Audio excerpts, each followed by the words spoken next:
Hi guys, and welcome to a new video on Sonal's life. Now, it's only been like 5-6 days, but we are back with another video because we had the New Japan Fighting Spirit Unleashed show in Lowell, America.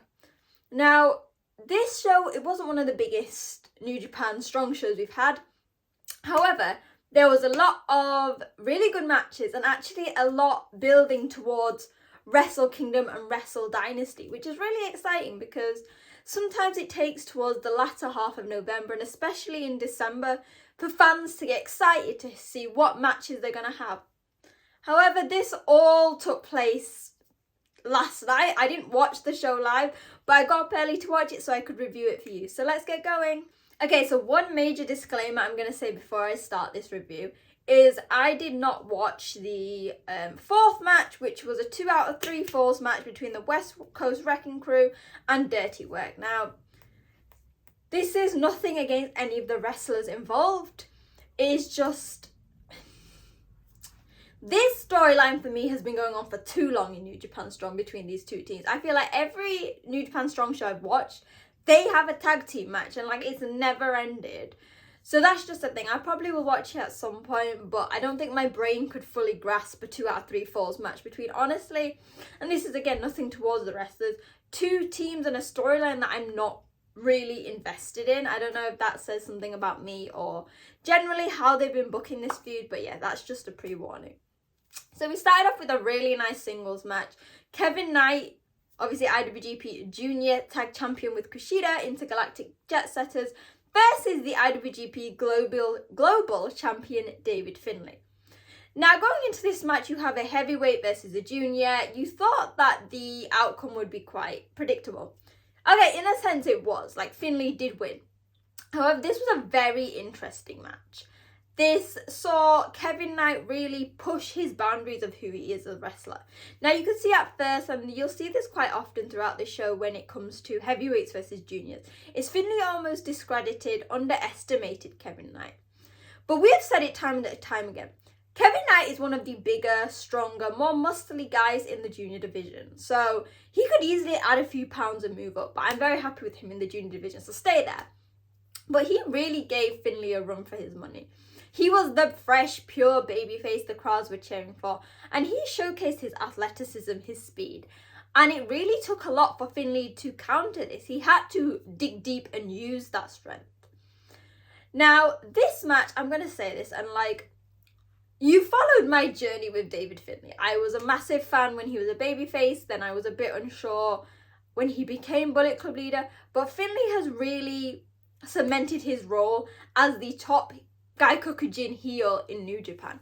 He is really finding that hate, especially, and we are still mourning, as you can tell, he has been replaced after taking Sanada off Tai Chi and moving him to War Dogs. And if you have catched the pictures from today's Road 2 show that is in Japan, Sanada is now blonde again. He is now back to the cold skull blonde that we knew from when he was in Los Ingobernables de Japón, so that was very interesting. But Finlay is doing excellent heel work at the moment. Obviously, this is all building up towards his match with Yota Tsuji at Wrestle Kingdom. I want to say it's quite interesting that his match was against Kevin Knight, and I'm not foreshadowing anything, or I might be.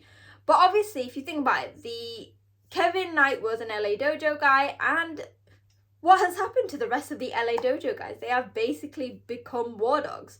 So it'll be interesting to see what happens there. Again, I'm not saying anything is going to happen, but that's just what could happen. Just saying.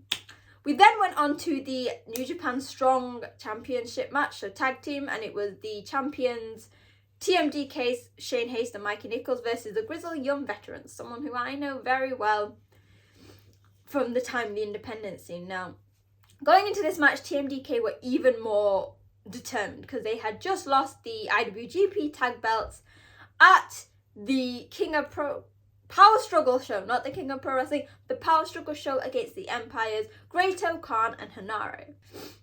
Now, while this match could easily seem like your classic heel versus babyface, you know that TMDK are tweeners. However, you can't beat the bastards that are the Grizzled Young Veterans. Obviously not the bastard, there is only one bastard and we will talk about him later on.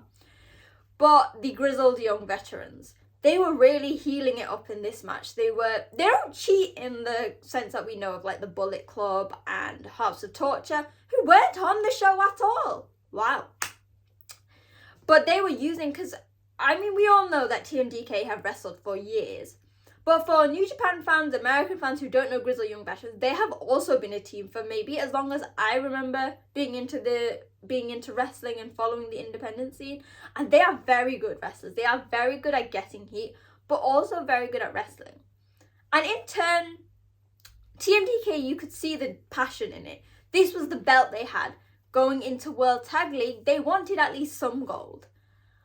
But that's the thing, when you put two such strong teams together, you don't know what could happen. And I feel like maybe the desire to win took over TMDK, and in the end, Shane Hayes got pinned, and that means that going from 2 belts, TMDK ahead of World Tag League have no belts. Now it'd be interesting. I think it's cool to have Grizzled Young Veterans have the belts, because I think they're predominantly based in America, so they can do it. If they come to the UK, hopefully they'll bring it. But the big thing is, what is TMDK going to do ahead of World Tag League? Everyone thought, is it going to be a clean sweep for TMDK with tournaments? So we got G1 Zach, Junior Tag League, the Ichiban Sweet Boys with Robbie and Fujita, and we assumed that it was going to be Mikey Nichols and Shane Hayes. And this seems more realistic now. After losing the belts, because it's very rare that champions win, is this going to be their redemption arc? It will be very interesting to see. We then got on to a special singles match, and that saw Mustafa Ali facing Lio Rush. Now, Mustafa Ali has 2 wins over Lio in their entire wrestling careers, and this has sort of spread over multiple New Japan Strong shows, which is really nice. Now, as soon as Mustafa Ali got in the ring and Lio Rush got in the ring, you could see there was something different to Lio Rush. Obviously, he's since signed with AEW. Congratulations. But with the face paint, with everything, you could tell that Lio Rush meant business. And if I can tell you that this was possibly one of the, if not the best match on the card, and I think would have been even better if it was higher. This was a pure spectacle of junior heavyweight wrestling. Obviously, Mustafa Ali is quite tall and quite big, but he's still counted as a junior, as shown by him teasing wanting to be in the Best of Super Junior next year with Hiromu. This match had everything. There was speed, there was strength, there was agility, and like, I have followed Mustafa Ali from when I was watching, so I first got into wrestling with WWE. I keep bringing up this anecdote just because it makes sense. And my favourite division was 205 Live, and I would loved Ali. I loved that there was Asian representation. Similarly with Lio Rush, I sort of watched him a bit on the independent scene, and then obviously he came to New Japan. For someone who is of smaller height, it was amazing seeing that representation. So it was 2 wrestlers who I can connect to in different ways, and they put on an amazing show. The crowd was split basically throughout. There was Lio chants, Ali chants, and you could see that this was not just a wrestling match. This was a battle of ideologies, a battle of personalities, and a battle of who is the better wrestler. And that meant that throughout, you didn't know who was going to win. And I was like on the edge of my seat, in the morning obviously. And in the end, Lio Rush got the win. He did, I believe it was his Rush Hour, I think. Obviously, I'm not as in tune with the guys from Strong. Their finishers is like New Japan guys. But this means that technically in New Japan Strong shows, they are one apiece. So it'll be interesting to see when they have this rubber match. And yeah, honestly, I think this could have been much higher in the card given way more time, and like it would have been even more amazing. But for the time that they got and for the story they were telling, because obviously in their previous match, Mustafa Ali beat Rush in like 6 minutes, this was very good. Now obviously I missed the next match, which was the 2 out of 3 falls match. Tell me if it was worth watching and I will go out and watch it. We then had a fatal 4-way match to see who would challenge Mercedes Moné for the New Japan Strong Women's Championship. And we had Hazuki and Koguma from Stardom, and then Anna Jay and Trish Adora. This match was phenomenal. Now, I know of Anna Jay and Trish Adora. I'm going to say the 2 Stardom women I wasn't too aware of, because obviously I'm still getting to grips with everything and all of them as, you know, the partnership with the New Japan and Stardom get further and further. But this was great. All 4 women are completely different. And what I loved, in a fatal 4-way, yes, it's every woman for themselves, but your aim is to weaken your opponent. So we saw a lot of teaming going up. So we saw Hazuki and Koguma teaming up, and Anna Jay and Trish Adora. At the start, it was quite cute. So Koguma, seemingly she has this thing where she goes around being really cute, and they were all joining in. That was really nice. So we saw Hazuki and Koguma teaming up, obviously with their tandem offense. It was perfect, seamless. And then Anna Jay and Trish Adora were using their more, so whereas the two Stardom wrestlers, similar to a lot of Stardom wrestlers known for their speed, Anna Jay and Trish Adora were using their strength. Now, obviously, Anna Jay went to Stardom for an excursion, and she has never been better. She is so agile, so athletic. And similarly with Trish Adora, her strength is unmatched like anything. Like, there were so many layers and elements to this match, and I loved how diverse it was. Now, in the end, Hazuki got the win, and Mercedes Moné came out, and I believe they are having this match at a New Japan Strong show in December. Don't hold me to that, but that is going to be very exciting. We then had a tag team match between Los Ingobernables de Japon's Yota Tsuji and Shingo Takagi, who are, how exciting, a proper team for World Tag League, facing the Kingdom's Matt Taven and Mike Bennett. This was your standard tag team match. Nothing really interesting came out of it. Very nice interactions between the two teams. In the end, Los Ingobernables de Japón did get the win. I quite like this. I like seeing two teams. Obviously, you've got the AEW team versus the New Japan team. It was a lot of momentum going forward for Los Ingobernables de Japón in World Tag League. And I'm just so excited. Like, I might do a preview later on, but I can just say, I know people are mixed on the lineup for World Tag League. But personally, for me, this is a showcase of how good New Japan talent is, because I think 99% of them are pure New Japan tag teams, and this is no different. We then had a special singles match between Kenta and Oiwa from TMDK. Now, hello! Kenta's back! Where have you been, Kenta? I know he's been travelling, he's been defending his Defy title. But this match is quite interesting because people have been comparing Oiwa to Kenta. Not Kenta, this Kenta, but Kenta Kobashi. And obviously there is the whole Noah links that Kenta was born and raised in Noah. And Oiwa went to Noah for his excursion and commentary. So shout out to Walker Stewart and Vader Scott as always, who did an amazing job on commentary. Like, they were very good at sort of bringing information for fans, not only on New Japan, but Noah, but the AEW Stardom, but also how all of the wrestlers link together. It was very good. Love them. They are always one of my favourite parts of these New Japan Strong shows. So this was a really interesting match because we've said this. Kenta is not in his heyday anymore. But this was a very good match. You could see that, like commentary brought up, that Kenta needs a specific person to fire him up. And hearing all these links to his past time in Noah from Oiwa really brought this fire out of him. For like a minute, I forgot he was Bullet Club and that he just tends to cheat. Similarly, Oiwa has done amazing stuff. He is challenging, obviously, for the television title with Jeff Cobb and Ren Narita at Wrestle Kingdom, so he needs that momentum. And obviously we don't know where Kenta's allegiances lie within the Bullet Club spectrum. You know, you've got War Dogs, you've got House of Torture, then everyone in the middle. But yeah, this was a really nice match in the end, and this is great momentum going forward. Oiwa actually got the pin with, like, I believe it was like a roll-up, so that was a very good match. We then had a four-man tag match ahead of Wrestle Kingdom, so it was recently announced. And again, I will speak about Wrestle Kingdom nearer to the time in previews and stuff. We had IWGP World Heavyweight Champion Zack Sabre Jr. teaming with Badu Tito against Tomohiro Ishii and his opponent for January 4th, Shota Umino.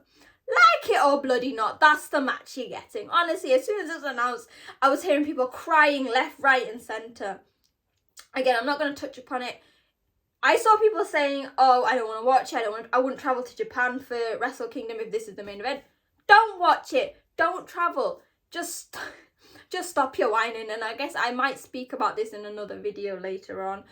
But yeah, this match happened. Shota in the end got a win over Badu Tito. Again, this was really a nice way to tease what can expect.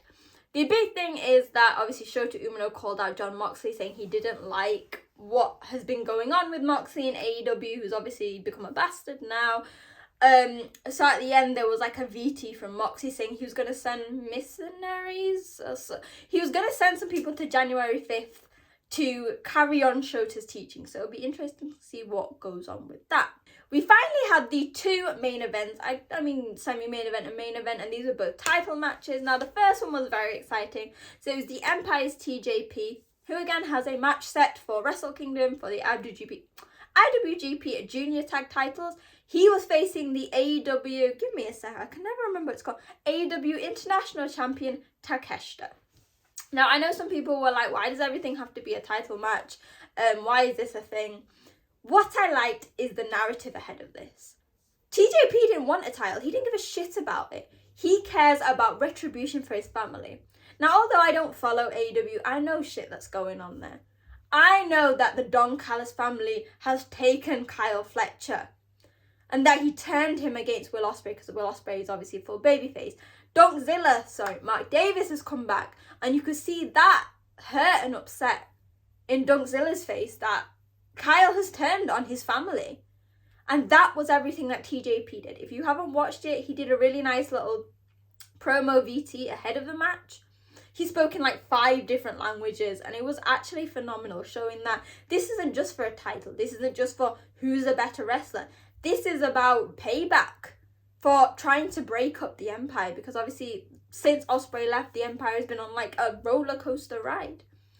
Now, excitingly, Takeshita made his entrance and everyone was like, where's TJP? He came out, lights went down, he came out as the Aswan and spit out the mist in his face. Now again, this set a precedent for a match similar to Ali and Leo that was nothing about wrestling or championship. It was about being out for blood. And again, while Takeshita is a fully fledged heavyweight and TJP is a junior, I say when it comes to people like that, it doesn't matter. TJP has over 20 years of experience. Takeshita, when he's in AEW now and when he was in DDT, there are no weight limits. So this was a normal match for him. And wow, these two guys are so different. So Takeshita is very strength and speed based, whereas we know TJP, along with his speed, he is very good at ground-based submission. And obviously with the added addition of it being the Aswan, there was an added passion and determination. And yeah, again, this is another really good match on the card. There was a lot of toing and throwing, really good spots going on. And I mean, we know that Takeshita was going to win, but TJP really showcased his determination and his desire to tell a story with the match. And it was great. And obviously, after the match happened, what was very exciting was Takeshita went on the mic and said, well, who's going to challenge me? Who's going to come for my title? And so Shingo came out, and obviously he is the never openweight champion, and he was basically like, I want to challenge you on January the 4th. And then Tomohiro Ishii came out and said, whoever wins on January the 4th, I will challenge them on January the 5th. So we already have, again, another 2 matches set up. And this is what I'm saying, that there are so many shows left, but New Japan are really building to it. And I'm going to say this. I'm going to say how excited I am because I'm going to repeat it. I am going to be at Wrestle Kingdom and Wrestle Dynasty, so I get to see these matches. That's exciting.